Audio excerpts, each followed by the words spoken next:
Hoy hablaremos de biopoder y panoptismo, desde la óptica del historiador, filósofo y teórico social Michel Foucault.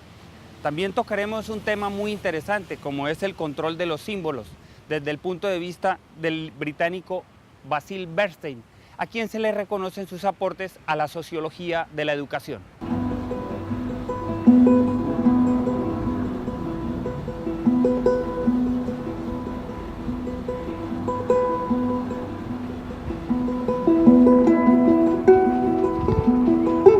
Iniciaremos con Michel Foucault, quien acuñó el término de biopoder o biopolítica en su libro Historia de la Sexualidad en 1976. En dicha sección llamada El derecho de muerte o poder sobre la vida, explica cómo en estos 2 siglos pasados se ha dado un paso bien importante en la forma de ejercer el poder por parte de los estados. Anteriormente, el poder se basaba en la capacidad del soberano para dar muerte.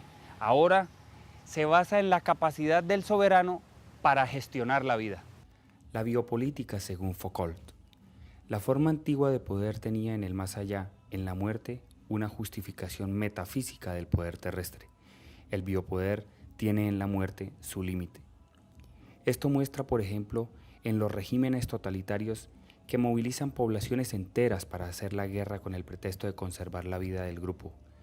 Mientras que antes las personas iban a la guerra, lo hacían para mantener el poder político del señor o el soberano. Existen 2 formas de biopoder. Para Foucault, diversos avances de la tecnología que culminaron justo antes de la Revolución Francesa permitieron alargar y mejorar la vida al tiempo que controlarla mejor. Así, el biopoder se empezó a ejercer en 2 formas diferentes, pero conectadas entre sí: las disciplinas del cuerpo y los controles de la población. Las disciplinas del cuerpo surgen a mediados del siglo XVII y se centran en hacer fuerte y útil al cuerpo individual, entendido como máquina. Lo ejercen instituciones como la educación o el ejército, pero también la anatomía. Son sistemas encargados de moldear al individuo para integrarlo en la sociedad y convertirlo en un elemento útil. A mediados del siglo XVIII surgen los controles de la población. Mientras que las disciplinas del cuerpo se centran en el individuo, los controles de la población se centran en la especie. Se estudian los cuerpos en tanto que soportes de procesos biológicos colectivos.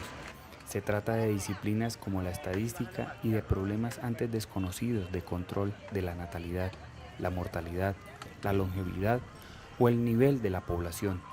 Vemos cómo se trata de formas de ejercer el poder que no busca la muerte, sino administrar la vida. El biopoder se convierte así en un nuevo marco para las ciencias, que bajo este nuevo paradigma se erige como parte del entramado de instituciones que ejercen el biopoder. Ahora bien, hablemos del panoptismo desde la óptica de Foucault. El panoptismo es la combinación de 3 elementos: la vigilancia, el control y la corrección. Esta forma que se ejerce sobre los individuos se organiza a través de unas redes institucionales. Pero, ¿en qué consiste el panoptismo? Constituye una característica principal de la sociedad actual. Surge en el periodo comprendido desde fines del siglo XVIII hasta principios del siglo XIX. Sus orígenes son contradictorios. Más específicamente, el panoptismo se opuso a las reformas de los sistemas penalistas del siglo XVIII. Estos se basaban en un principio que define al crimen como un daño social, una infracción a la ley civil establecida en una sociedad. Si hay infracción, debe haber poder político, que haga uso de las leyes para reprimir tal conducta. Estas leyes deben representar el beneficio y la utilidad para la sociedad, coartar lo nocivo para ella. El poder de la ley penal ante un daño a la sociedad solo permitirá su corrección para que no se vuelva a cometer o para que sea pagado. Todo esto mediante 4 tipos de castigos. El primero, la expulsión del individuo del espacio social, es decir, el exilio. El segundo es la exclusión o aislamiento del espacio público, moral y psicológico. El tercero es una pena que se relaciona con la reparación del daño a la sociedad. Ejemplo, el trabajo forzado que se le aplica a un individuo infractor. Y la cuarta, evitar que la infracción vuelva a cometerse y que el individuo no quiera volver a hacerlo más. Por último, hablaremos del control simbólico desde el punto de vista del Dr. Bernstein. En teoría, la comunicación es un conjunto de elementos que se combina siguiendo ciertas reglas y que son semánticamente interpretables, lo cual permite el intercambio de la información. Las sociedades humanas se caracterizan principalmente porque, valiéndose de unidades sonoras significativas, logran comunicarse a través del código más complejo. Las lenguas humanas o el control simbólico, el emisor y el receptor deben utilizar el mismo código para que la comunicación sea posible.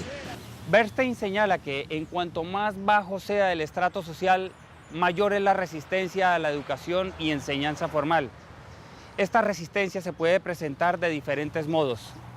Problemas de disciplina, no aceptación de valores de profesores, entre otros. Fracaso a la hora de desarrollar y hacer sentir la necesidad de un vocabulario extenso. Y preferencia por lo descriptivo más que por un proceso analítico. En realidad se trata de una especial sensibilidad hacia el contenido de los objetos, en detrimento de su estructura. Los símbolos elaborados favorecen posiciones individuales, el gusto por la invención y la búsqueda de nuevos significados mediante el empleo de frases complejas. Los símbolos restringidos se caracterizan por frases cortas cuyo significado anclan en experiencias vividas. Entonces, los dos tipos de símbolos suponen distintas relaciones de pensamiento. Las principales agencias de socialización en esta sociedad contemporánea son la familia, los grupos de compañeros, la escuela y el trabajo. Es a través de este círculo social y en particular de las relaciones interpersonales que el conglomerado mantenga la organización en la sociedad. Con esto terminamos la explicación de estos tres temas fundamentales que son vitales para el desarrollo de la humanidad: el biopoder, el panoptismo y el control simbólico. Nos vemos en otra oportunidad. Hasta pronto.